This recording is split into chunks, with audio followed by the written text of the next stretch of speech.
Alan Jordan was, for all intents and purposes, a normal man. He was 35, single, and lived alone. He had a normal desk job, drove a modest car, and ate at the same diner every Wednesday night for a small treat. He was so forgettable, in fact, that when he awoke in a high-tech lab setting, the fluorescent lights burning his eyes, he thought there had to be some sort of mistake. Why would he ever be needed in a science lab? He sat up and continued to take in his surroundings. The room itself was large and full of gizmos and gadgets. There was a test tube rack close by with varying colored liquids, drawers open and full of more samples, computer screens with data visible, all gibberish to him. Desk pods with computers and stools for each, a chemical show in the corner, and a few more hospital beds, the same as the one he was laying on.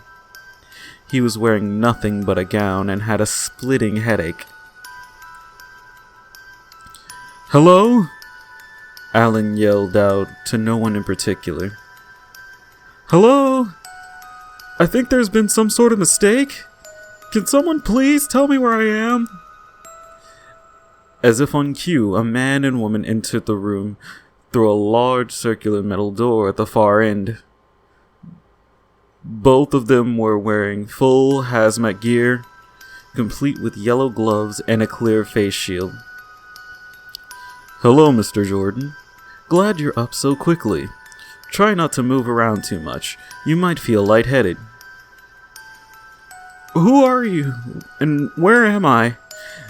Alan was becoming increasingly worried as he regained his senses. His sweat was dampening his gown, a cold chill that was running down his spine. "You are in a hospital," the woman replied. "You're sick." "Sick? With what? And what hospital?" "It's not a hospital you're familiar with, I'm afraid. And sick with what is precisely what we're trying to figure out." "But I don't feel sick." Alan was sweating profusely now, and his anxiety was peaked. In fact, I feel fine." That's what makes this virus so deadly. Now please, lay back down and try to calm yourself. Here's some water." The woman approached Alan with a glass filled with water, which he drank eagerly. He couldn't remember a time where he was thirstier. "Now hold still." The woman doctor approached him with a syringe and test tube. "We need to draw some blood, and I have to give you a few immunizations." "Now, wait a minute." Alan looked back and forth between the two.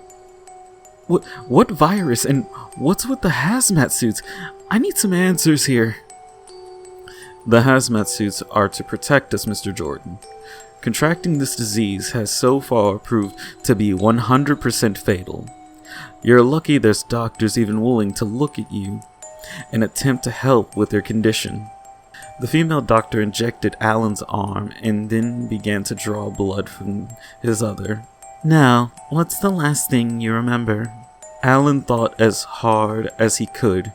Memories were fading in and out like a lost dream. He could remember stopping somewhere for gas. Yes, that was it. He stopped at a gas station along Highway 84 in his native state of Idaho. He'd been traveling home after seeing his parents. The gas station, the bathroom. There was a man, an old haggard man. He'd been coughing. He'd been sick, and Alan looked up at the two doctors. "I stopped for gas. There was a man." His voice began to trail off. His head was feeling heavy and his muscles relaxed. There was He could feel his consciousness slipping away. He watched as the doctors got up from him and began walking out of the room. He saw as the male doctor scanned his eye and the door opened. Alan looked at the empty glass of water next to him and cursed. Then he fell asleep. He dreamed horrible dreams. He was being abducted, taken by aliens to a ship.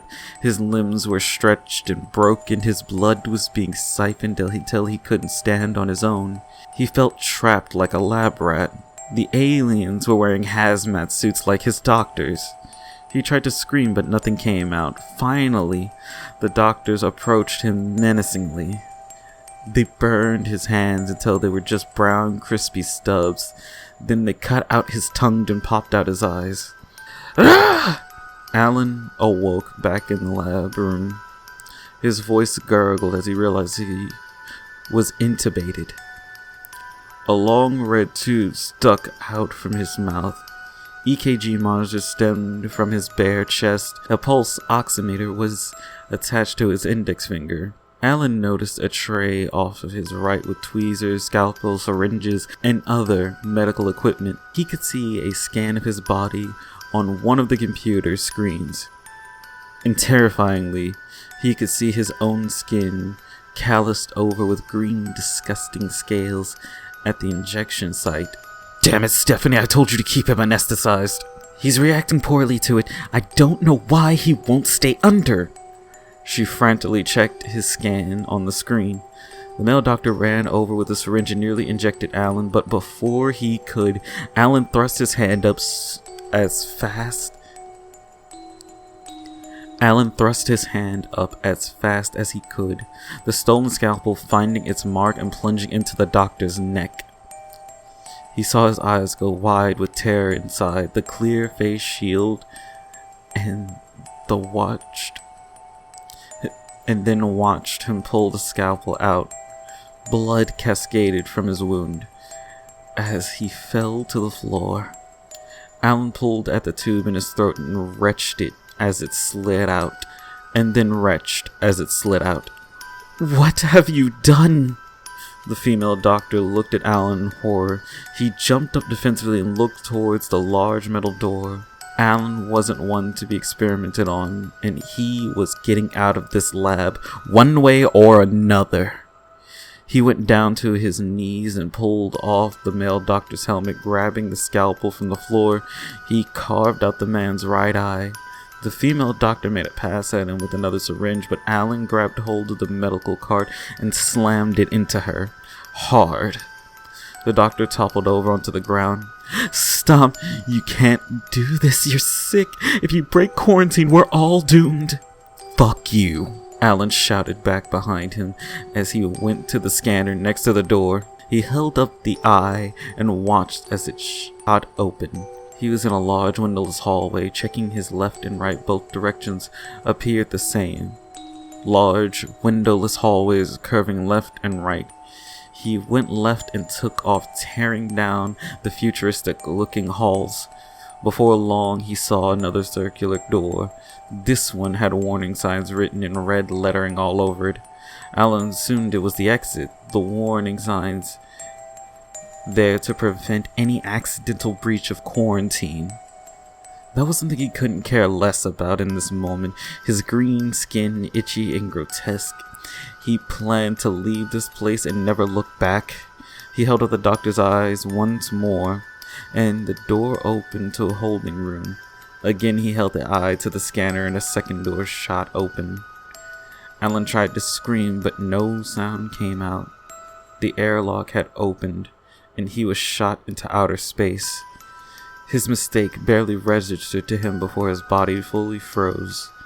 His eyes bulged from his skull and his lungs ruptured. In a matter of seconds, Alan was dead. The alien spaceship which held him continued flying on. Just business as usual.